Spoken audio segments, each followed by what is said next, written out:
This is the Samsung Galaxy S22 Ultra.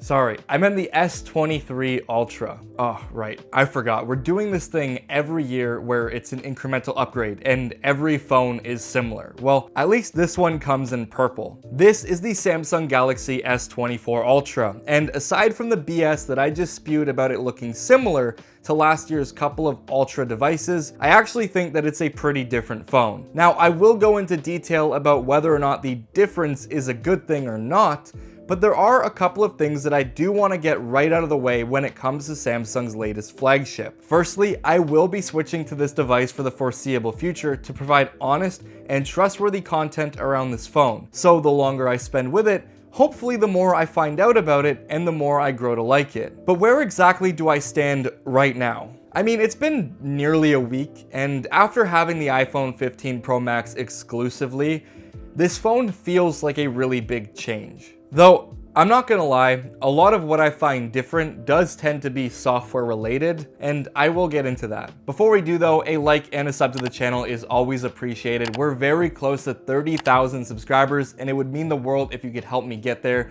Thank you so much for your support, it really does mean a lot. Anyways, there are a couple of major hardware changes, like the fact the screen is now flat versus having a curve that rolls off the sides of the phone. This is actually something that I've been pleading for ages now, and I'm very happy with this change. I did like the look of the curved display, and I did enjoy how it felt in the hand, but there were some incompatibility concerns when it came to certain cases and nearly every single tempered glass screen protector on the market. This makes tempered glass screen protectors much easier to apply now without the need for glue like Whitestone Dome and other alternatives. It also makes them much cheaper, as I'm literally able to get a pack of 3 of them from Amazon for just about $10. I'm all for peace of mind, especially considering this display being stronger than last year and more scratch resistant. It scratches just as easily. Listen, when it comes to display quality and scratch resistance, just understand that no matter what lingo Samsung or Apple try to throw around, just forget all of it because it's complete bullshit. This phone will scratch entering your jeans, scraping against a button on your pants,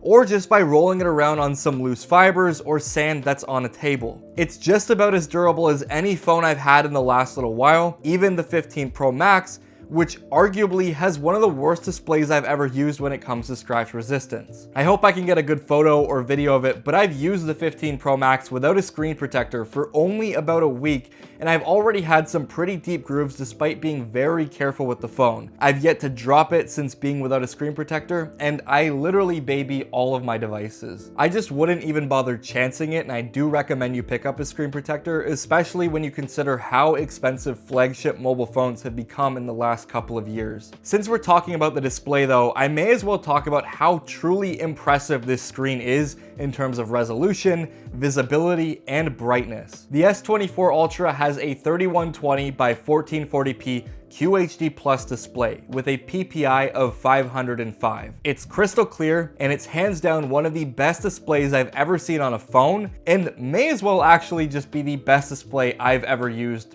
period. Tie this in with Samsung's new coating on the S24 Ultra to help eliminate reflections, and the fact the screen brightness has gone from a whopping 1700 nits on the S23 Ultra to 2600 on this device. The clarity outdoors and in bright environments is just perfect. However, I did actually notice something that's kind of odd. I use Samsung's vivid color profile, and I find this display to be a little bit more washed out than what I'm used to seeing on the S23 and S22 Ultra. Oddly enough though, this is something that I actually prefer. I do love punchy colors, but I've always found the Ultra lineup to appear a little too vibrant, often affecting the accurateness of the image. This is more so in line with something like the iPhone now when talking about colors, but in terms of the actual display quality and image, I think it's far superior. The display is also a whopping 6.8 inches, with a 39 by 18 aspect ratio, which is almost entirely uninterrupted, aside from the tiny, and yes, tiny, as in it's gotten a lot smaller, front-facing selfie camera. The rectangular display is right in your face, and it's really easy to get absorbed into content like movies or games, and this is one of the only slab-style devices that can give you this kind of immersion. However, there is one attribute about this display that carries negatively into the rest of this device. Due to how rectangular and boxy this screen is to keep everything symmetrical, Samsung's quite literally made the S24 Ultra a really sharp brick. Not that the S22 and S23 Ultras weren't much different before, but this phone feels a little thicker and a tad more unwieldy because of how flat it is, due to that display not having a curve. The only soft edge on this thing is the left and right sides, where there is somewhat of a slope. But for the areas that matter, like where the device rests in your palm or where you'd be placing your pinky, it's pretty much a write-off, and I sincerely wouldn't recommend using this phone without a case. At least if you do forego one, expect to use it two-handed more than you probably wish to. It also doesn't help that the side rails are now made from titanium and have a matte finish versus last year's armor aluminum being glossy and have much more of a sticky feeling in the hand. But I actually prefer this trade-off, as if you're somewhat of a neat freak like me, you won't catch yourself wiping your phone down literally every second. The titanium seems to do a much better job here at avoiding fingerprints than something like the 15 Pro Max, and seems to do just as good of a job when it comes to the durability and avoiding scuff marks. I'm a big fan of the direction that Samsung and others are headed with their materials, even if they were inspired by Apple popularizing the use of titanium. And quick side note, I am actually a really big fan of this violet titanium color. It's not something that I was entirely too fond of in my unboxing and first impressions video, but after using it a lot more, I actually really like it. It's just out there enough to feel like I finally got a phone that wasn't silver or black, but in a darker room or in the shade, it's very neutral and like professional looking. It also looks great in a ton of cases. Okay, let's quickly go over some details and then I'll let you know what it feels like to actually use and own this phone. So the model that I have here is the 512GB variant. However,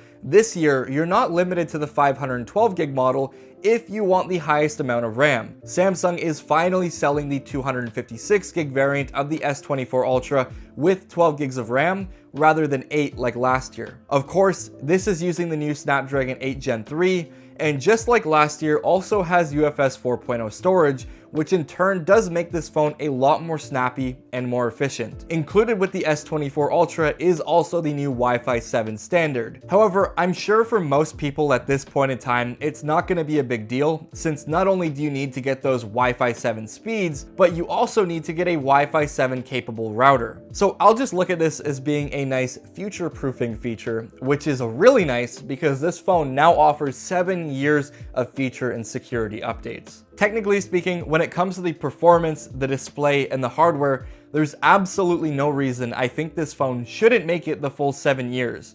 And I do think the value here is quite good. Where Samsung did kind of screw up a little bit though, is this camera system. And I'm gonna be very blunt and say it, I don't know if it's because I've had my fair share of time with the Pixel 8 Pro and 15 Pro Max, or if I truthfully just expected more, but I actually feel like the S24 Ultra is somewhat of a downgrade, and in my opinion isn't the best it's been touted to be before. I've noticed a ton of noise still in low light environments, which is understandable, but with the amount of computational photography that's happening here, you'd think that Samsung would have been able to help in getting rid of it more than they already have here. And in terms of the zoom, whilst I think the 5x is a perfect focal length for portraits, and I do understand why they made the change, allowing you to easily switch between lenses with less of a hiccup, I actually think this one is super weird. Samsung's kind of built themselves up on the space zoom feature, and kicking this down to 5x feels like a step backward. Especially when compared to the S23 Ultra, this is far worse at that 10x range now that it's doing it digitally. To go from having one of the best camera systems in a smartphone to downgrading it in your newest iteration feels weird. And for me personally, seems like Samsung doesn't really have any direction or goal when it comes to the Ultra's camera system. That being said, despite the anger that I may feel towards some of these features, the ability to shoot in 4K resolution at 120 frames per second is actually insane. And it does offer a lot of versatility when shooting clips for B-roll. And when you have good lighting, the 200 megapixel sensor in the 1x main camera is beautiful with great sharpness, amazing skin tones, and appealing colors and contrast. Right out of camera, the images I can take on the S24 Ultra are ready to share. And one thing that makes this camera system feel better for me is now the attention to the shutter lag, or the delay in the shutter button press to the moment the actual phone takes an image. I said that really weird, but you know what I mean. This means that shooting moving objects is now easier and is a lot harder to miss your shot, something that I personally didn't experience too much on the S22 and S23 Ultra. However, I feel like the difference is here, and I personally know people that it's pissed off before. So I'm just really happy to see Samsung work on this because it is a really big point of contention that's been on these devices. When I do my longer review on this phone, I do want to make an even deeper dive into the AI features that are available because I think it's really nice that Samsung is starting to include this. And that being said, I also will cover more on One UI as I spend more time with this device, learn about things that it has to offer, and overall, just after I've spent more time with it, enough to make a conclusion about it. However, if there's two things that I want to summarize quickly, it's that I am a big fan of any AI feature that comes to the phone app. Having an assistant between you and the caller is a good way to screen and gauge who is actually on the other end, and it's something that I've been using quite frequently. And when it comes to One UI, the design is far better this year. The control center is spaced evenly, everything has its own transparent background with perfectly rounded corners. The system apps like settings all have had a pretty big overhaul, and in general, it makes the phone feel far more complete. This is the polish One UI needed in my opinion. And now, I'm not afraid to say that this is by far my favorite Android skin, offering the clean and tidy look that Google has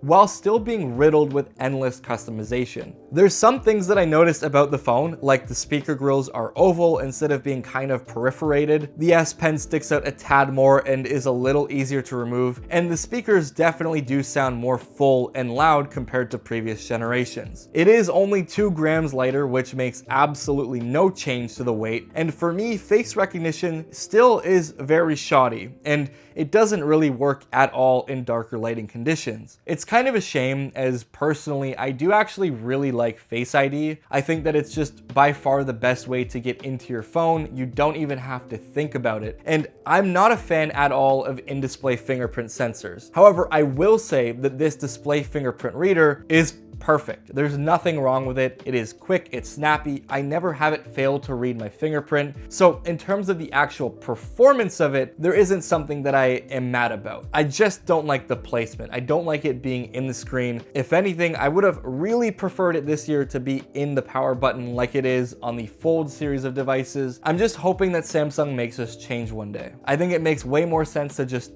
open your phone and unlock it with one press rather than having to go out of your way and make sure you're in the right spot. Oddly enough though, one thing that I do find myself missing is the action button on the iPhone, or even when Samsung used to add that stupid Bixby button, which could be remapped. I usually have my camera and flashlight set to the bottom of my lock screen, but with how wide and bulky this phone is, I have problems getting into it one-handed. Having a remappable button would be perfect for me, and this would solve the issue for me immediately, but at least we do get the option to remap the power button on the phone to a double press so I can bring up something like Samsung Wallet. I use this especially for my car key so I can unlock my car and start it without having to actually have my physical key fob on me. So at least there's that. I could go on and on all day though about the S24 Ultra. I've owned it for nearly a week now, and I still feel like I'm only really touching the surface of this phone and what it is capable of, which is why I find myself enjoying these devices more so than the iPhone. However, before I get into my full review on this channel, I will say this. I think a lot of people are gonna jump on the S24 Ultra bandwagon